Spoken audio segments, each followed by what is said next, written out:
Garrett Anderson now. It's a game or a drill that has disappeared from baseball, and it's the pepper game. Kids growing up today probably don't even know what it's about. Now Jim Wolf,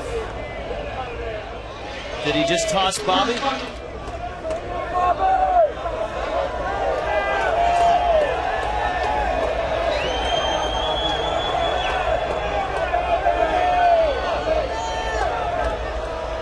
No, Bobby Cox. I don't think he's tossed him yet, but I think he did. Maybe he did. I saw awful. Just said, you got to go, is what he just said.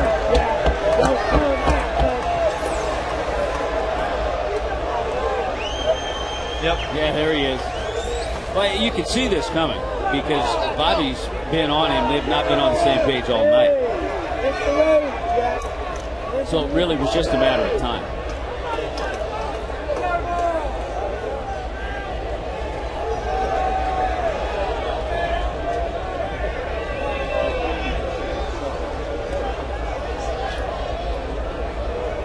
Bobby is taking his time.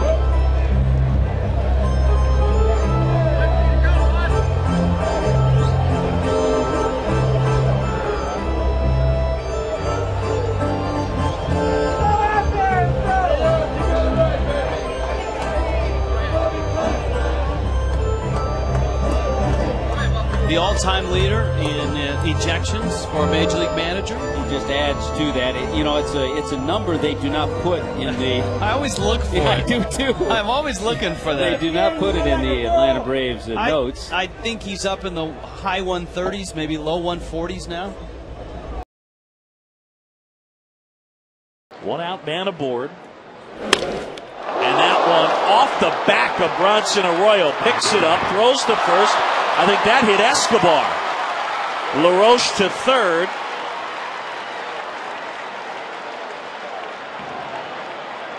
Oh, did they call him out? Oh, my goodness. Wow. How many times this year have we seen it go against the Braves when they tried to get a call when a player got hit that was in fair territory? And now Brian Gorman is saying he was in fair territory, so he's out. And Bobby, hat off, pleading Escobar's case. Both trainers out. Yeah, two trainers are out, and Bobby's been tossed.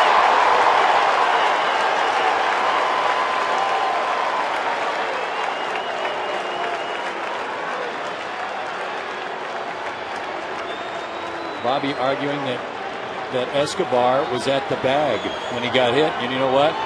I'm not so sure he wasn't. He got hit in the back of the neck or he got hit in the head.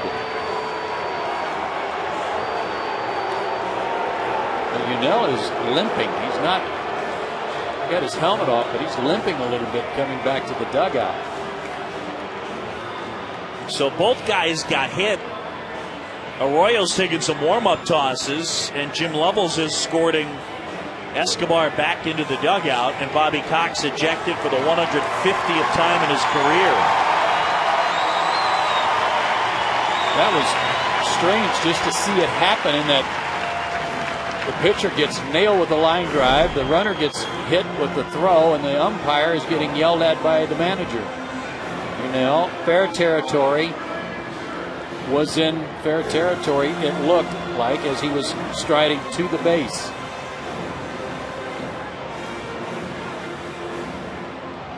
He did get hit in the back of the head before he got to the bag. I'll just sit around and watch baseball games. Fastball over the outside. Old Riverfront. Absolutely. Three of them. Gas. Manny Ramirez goes down on strikes. This time to the delight of the home crowd, and he's been tossed out of the ballgame. Manny, I guess, arguing the first pitch, he swung at strike three. How could you want a day off on Labor Day, Manny? Go to work. Punch a clock.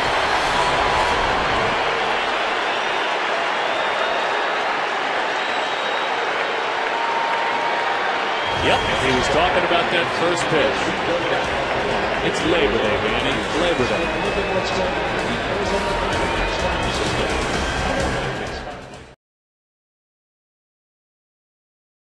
Vladimir Ballantine. He's got plenty of pop. And he takes a strike on the inside corner. I'm not sure what he's barking about. He's barking at Rick Reed for something. He didn't think that was a strike. Like a pretty good pitch to me.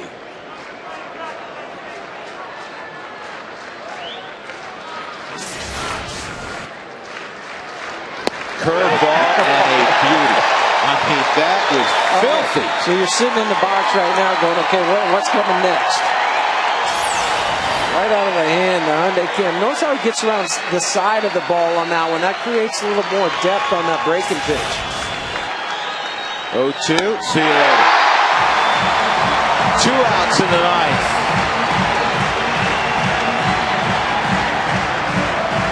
Craig Tatum coming up. Ballantine, we didn't notice this right away. Rick Reed gave him the heave-ho. Well, that stems from what happened after the very first pitch. The 2-2 pitch by Moylan. Called third strike.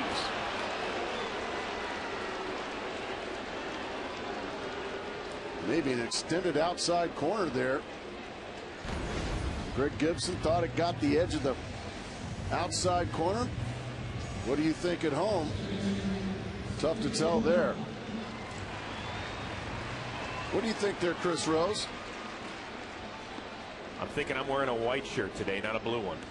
That works, yeah, didn't we? Tony La Russa coming out and talking to Greg Gibson, and he got tossed for the first time this year. And that's Tim McClellan, the crew chief, trying to restore a little order, but Greg Gibson and Tony La Russa were going nose to nose. It was pretty good entertainment, and the fans gave him a standing ovation, so Tony La Russa will have to watch the rest of this one on TV.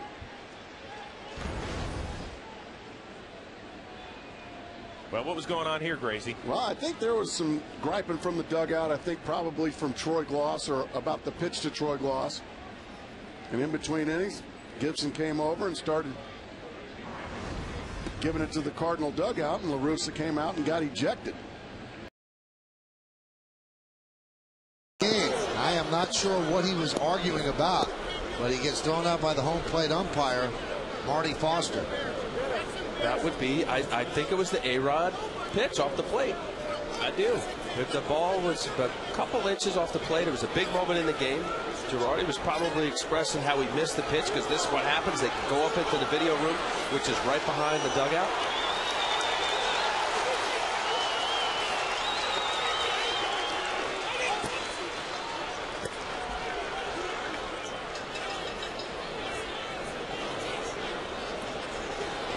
Veins on Joe's neck popping out. He is angry. He does not get this mad that often. And you can see the crew chief, Wally Bell's going to step between them. And Joe has to watch out. You don't want to make contact.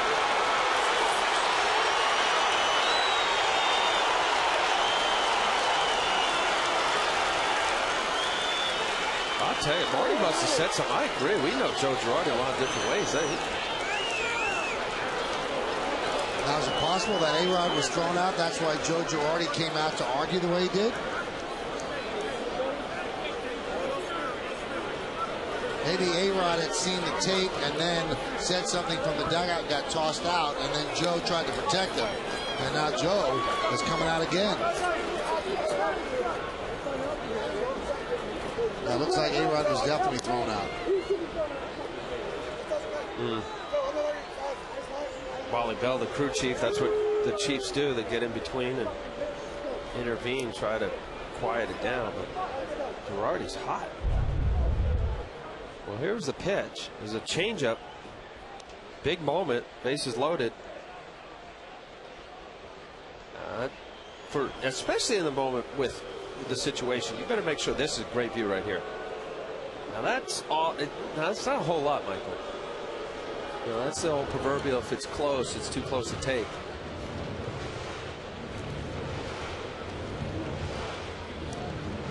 He's showing him it's that far outside.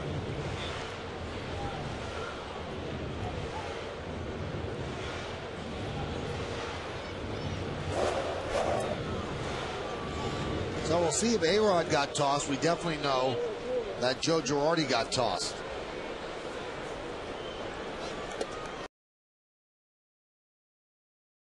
One down, 1-2 to Pat Burrell. He went and strikes out.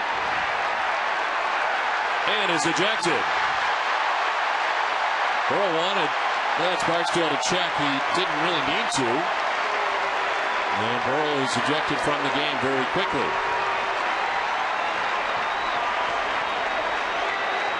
Seventh strikeout for Lester, 2 down. I don't think there's any doubt that he went on a swing. No question about it right there. The home plate umpire making the call, and there's the word that is going to get you thrown out of the game just about all the time. I will not repeat it, but you get the idea. He said it more than once. Yes, he did.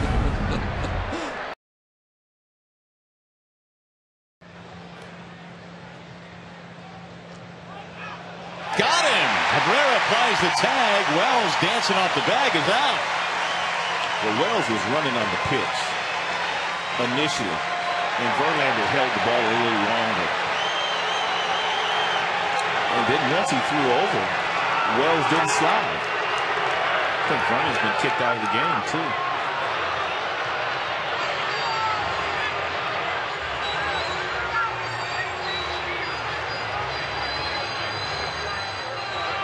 Mark Wegner, the first base umpire, and Cito Gaston neck and neck right now.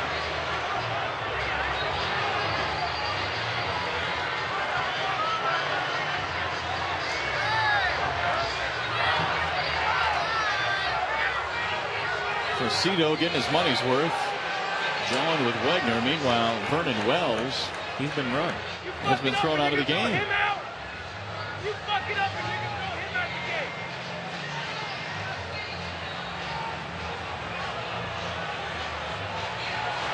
Well, that's a big development with the series that Wells has had offensively and defensively to take Hill out of this game.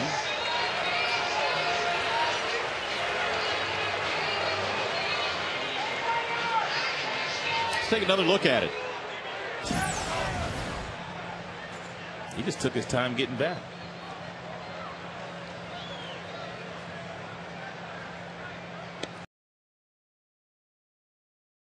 Here's Posada. Jorge's 1 for 3. And that's thrown behind Posada. And if you wonder, is that an answer for Aaron Hill? And now you can see Posada is thinking that that's the case as well. And both benches are empty.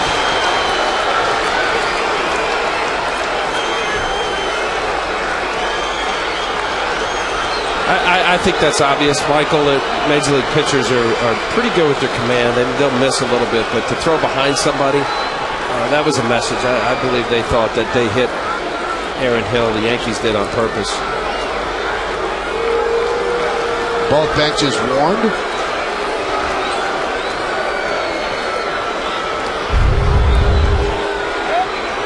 This is just square in the back. I don't, unless there's some other kind of history or something in the series up in Toronto, this game didn't dictate from Lancet to hit him on purpose. Now this is just, it's not even close. I mean, Carlson has been locked in. The 4 batters that he has faced has been able to throw the ball anywhere he wants. Jorge Posada obviously not happy. Line drive, they face it down the right field line. Posada will score. Cano goes to third. Gardner's at second with an RBI double, and it's now 9-3 Toronto. And Posada had something to say to Carlson, and now they're going to come together. And now they're going at it. Both benches clear.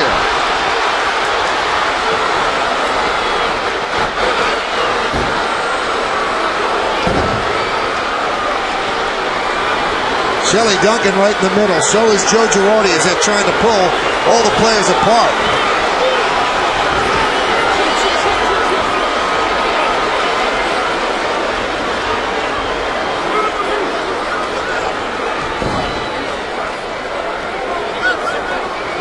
Joe Girardi looking to see what's going on down there. Barajas is really fired up.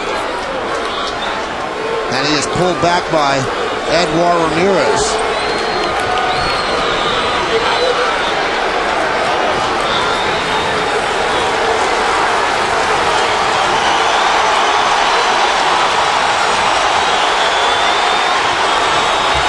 And a couple of the Yankees make sure that Posada is down the runway.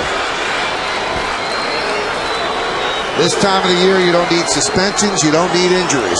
Yeah, obviously the Yankees have a lot more to lose in this situation than the Blue Jays. Looking forward to postseason play. You don't want anybody hurt. And it looked like Jorge Posada and Carlson hooked up when Jorge scored the run. Had a little brush with the elbow.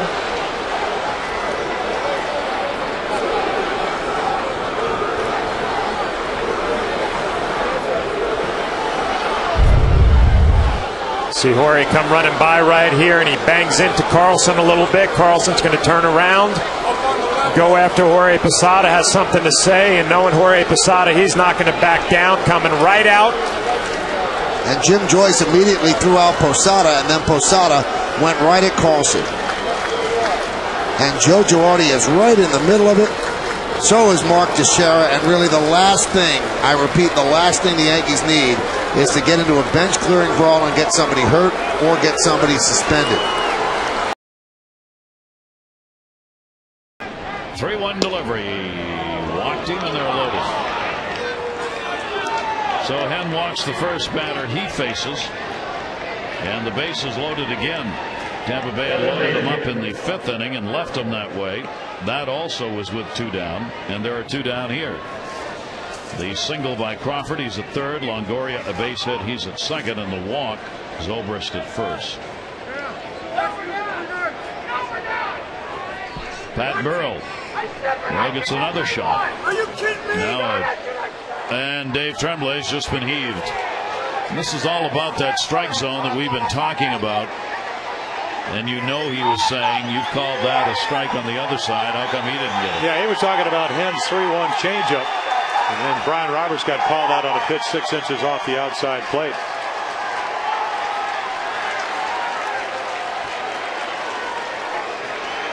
Now, I think this pitch is low, to be quite honest. But again, the one to Roberts was on the chalk line.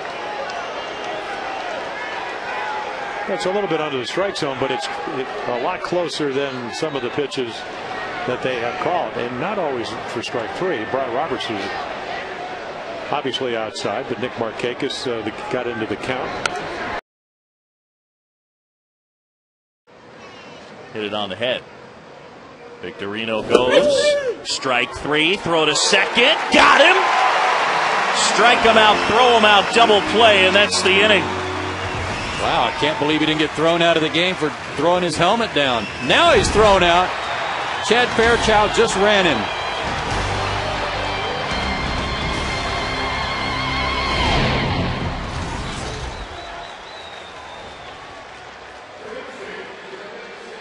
Around in that Phillies dugout, he's been thrown out of the game. Take a look at the pitch first that got Utley. Did not look like a strike. No, it looked like it never got the plate, and he was about to throw his bat away to walk. And the tag on the knee of Victorino looked a little high. Looked like he got his foot in there, so really a couple of breaks for Atlanta. Victorino immediately threw his helmet down, which I thought was cause for ejection right there. But it was a little bit later, after some jawing with Chad Fairchild, that he finally ejected him right there. Charlie Manuel argued forever out at second base, and it'll be Ben Francisco that goes into play in center field. Well, to be honest, that looked like 2 bad calls. It did. Cooper, the veteran. Mike Riley, even more of a veteran at first base. Strike 3 call. Kennedy is having a chat with Cooper. He thought that was high. Well, he's complaining, and I think rightfully so, because the curveball breaks. It starts high, and it's got to break sharply, and Kennedy's not going to throw him out. Throw him out. And this is why, because this thing, I mean, it crossed the plate above his letters. And I just don't think Adam Kennedy could stand he told him to go to the dugout, and that's said the heck with it. Kennedy hung around just a little bit too long.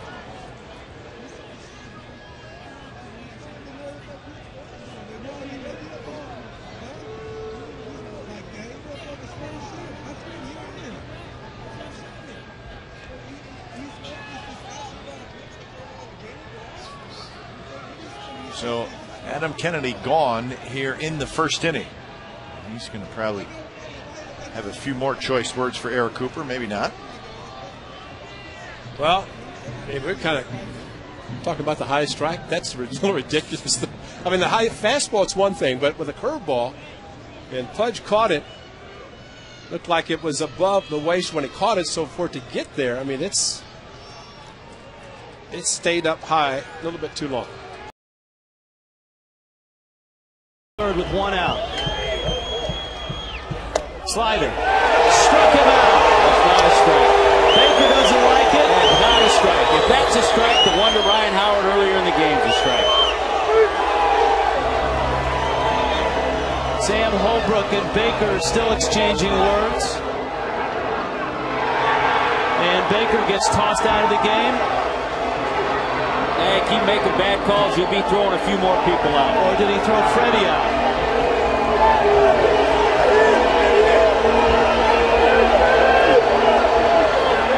Good job, Freddie. Guy's made a couple of key calls that have not been right. It's about time somebody let him know.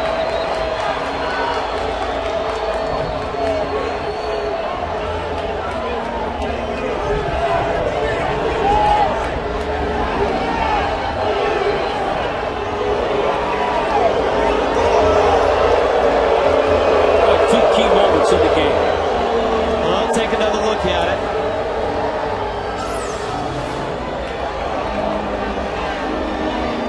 Oh man, it's low, very low. That's not even close. Boy, there's a case where Sam Holbrook has had a huge impact on this game. Amen. And it's a one-run game. Right? Well, as long as you didn't get a facial fracture or something like that, as long as it's off the helmet. I mean, McRae got hit in the head by Jim Dibby one night, and the next day he had 3 or 4 knots on his head. What? You know what? Get out of here. You know what? You're out of here. That's what I heard. What did he get, Zach?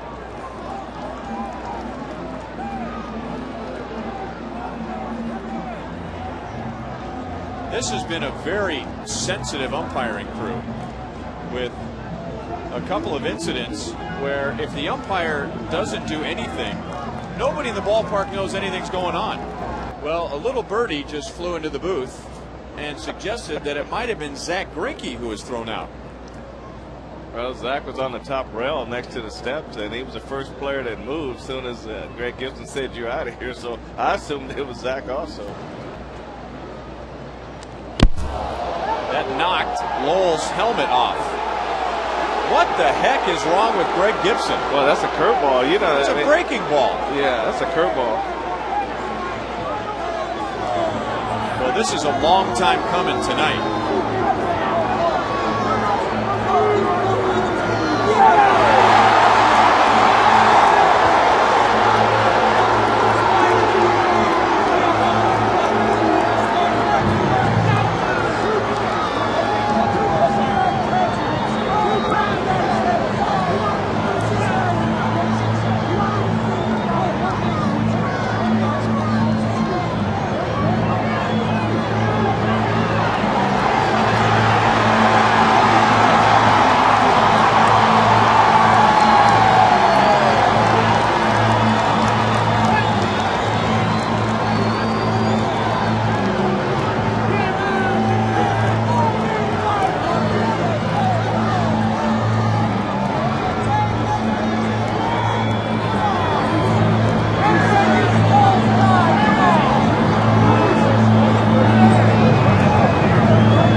Appeared to be a breaking ball, a curveball.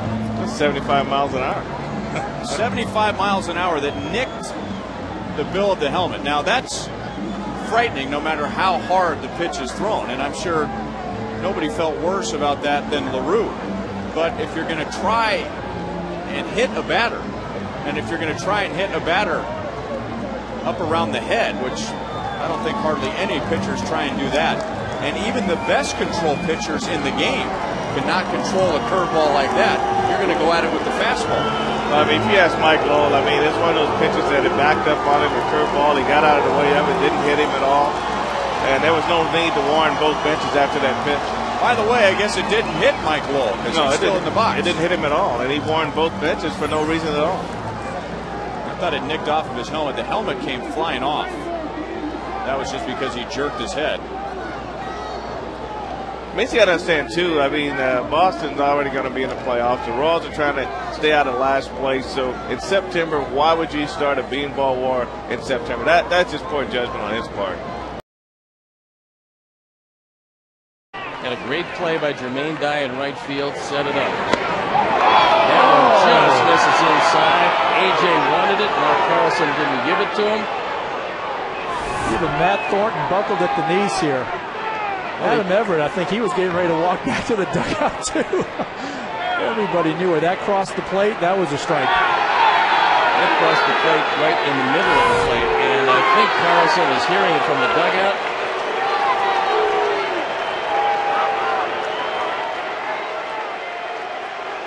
And I think Ozzie might have been given the boot. 2-2 count. There's a fastball right by him. Strike three. Sign of a great pitcher is that there's an error behind you or a bad call by the umpire is not letting it affect you, especially after having your manager get thrown out and break your rhythm. Matt just reaches back, throws a high fastball right by him. Now. And 3 pitches right down the middle. And Ichiro's pointing at a spot in the dirt, and now he just got run up by Brian Runge. Ichiro ejected from this game. Don Wakamatsu gets in between them.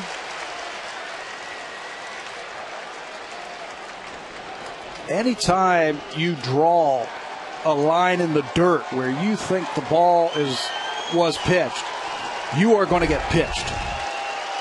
Percy throws a fastball outer part of the plate, and Runge rings him up. Ichiro says something, and then he turns to him.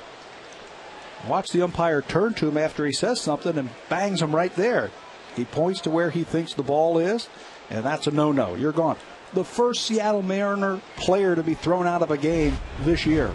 All year long. All year long. First player, coach, or manager to be thrown out of a game. And who'd have thought it'd be Ichiro?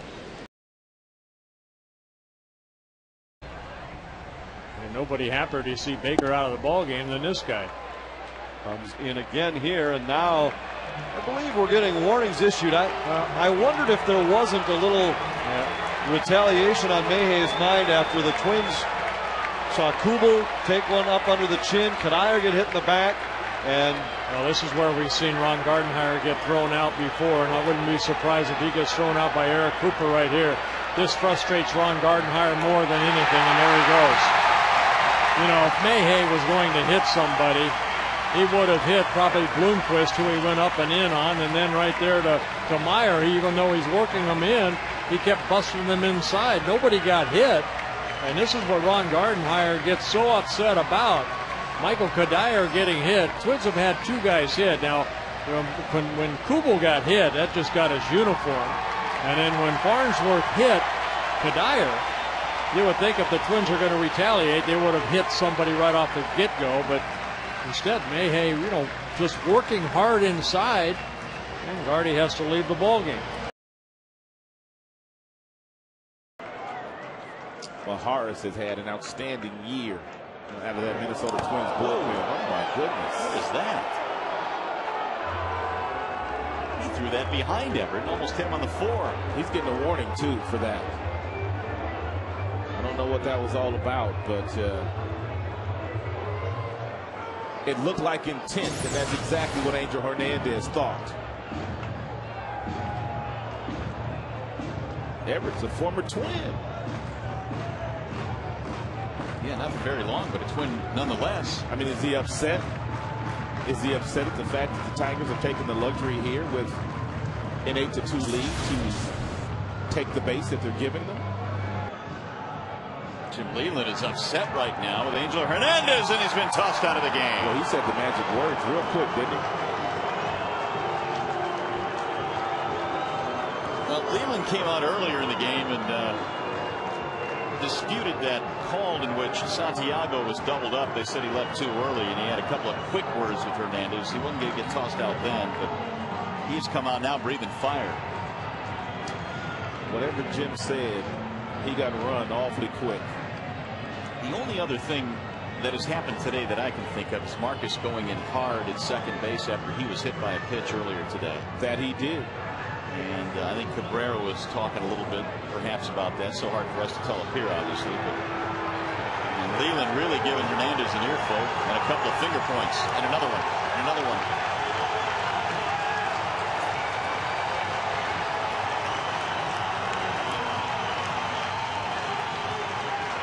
The skipper right now is delivering a lecture.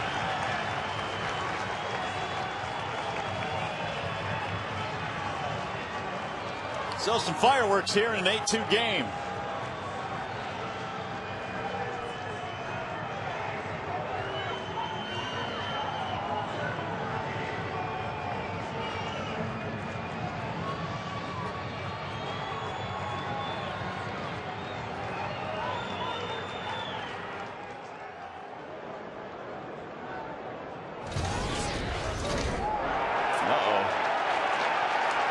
Jeremy Bonderman nails Delvin Young. Down he goes. And Bonderman has been thrown out of the game. Young is livid. And both benches now starting to empty. Delvin Young is absolutely livid.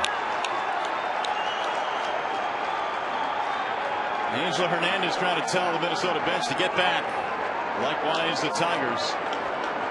Some of the bullpen starting to empty as well. Well, that took no time at all. First pitch of the 9th inning. Bonderman is kicked out of this game.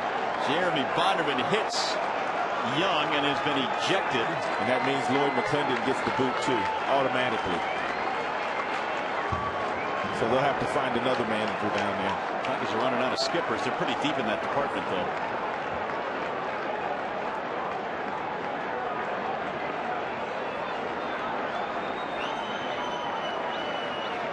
Just got finished talking about that last half inning, that none of this kind of stuff has gone on between these two teams in the 7 years I've been here. He smoked him right in the right calf. And as a hitter, you start to lock up because you see that ball coming in on you. And it tightens up, and it caught him right, looked like above the hamstring on the back of the knee. And that hurt.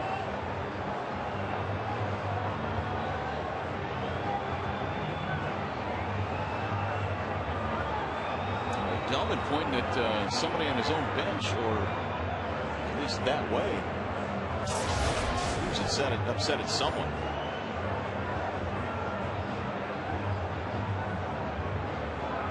So Lloyd McClendon, I guess, has to be kicked out of this game now. Angel Hernandez explaining it to him. Automatic.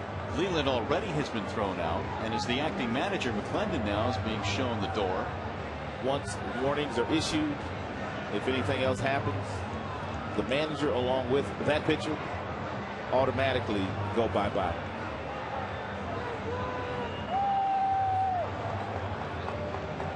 So the Tigers will need a new pitcher. Bonderman has been thrown out of the game after throwing one pitch. Armando Galarraga has come walking in. May very well not even see a fastball here if you're Boucher.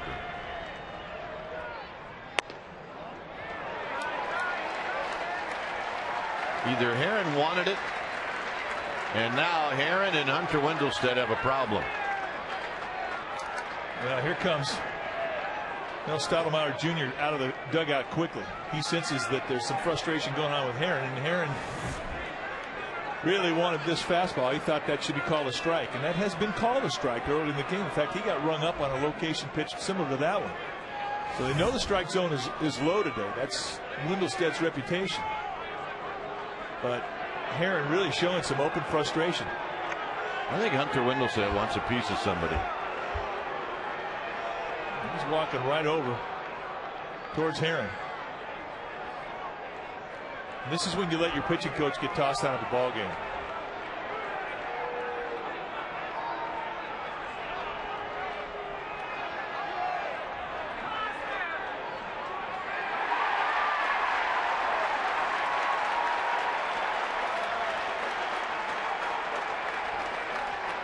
And without a doubt, if Herron doesn't appreciate it now, he will later.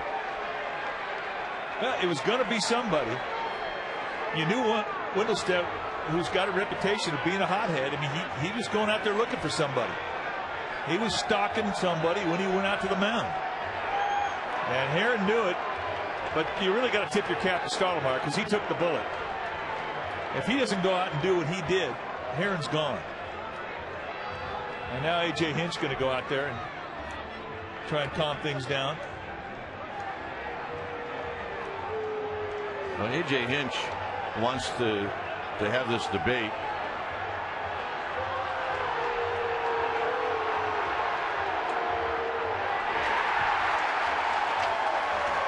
Well, so much for calming him down.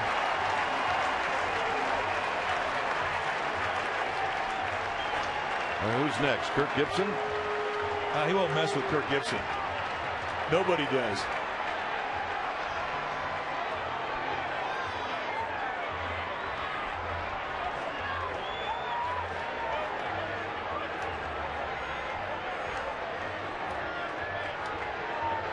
That's Dana DeMuth trying to get in between. Well, Dana trying to bring some calm back to the ball game and to go out there and listen to Hinch's final argument. Dana's the crew chief.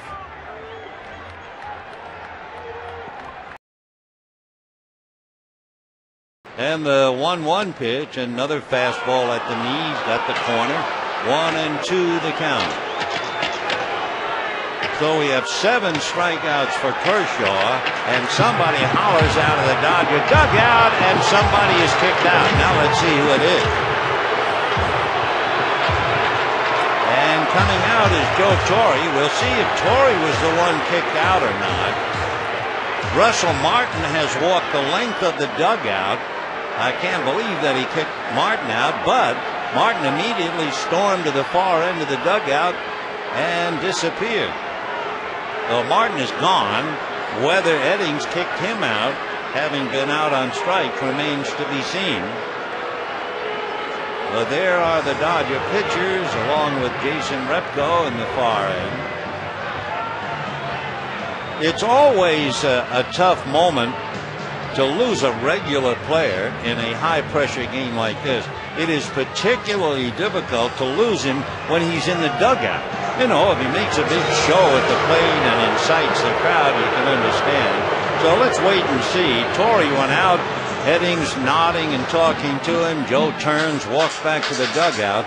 All I know is when Eddings gestured, we looked in the dugout, and Martin left the scene. So Bob Schaefer is going down back to the clubhouse.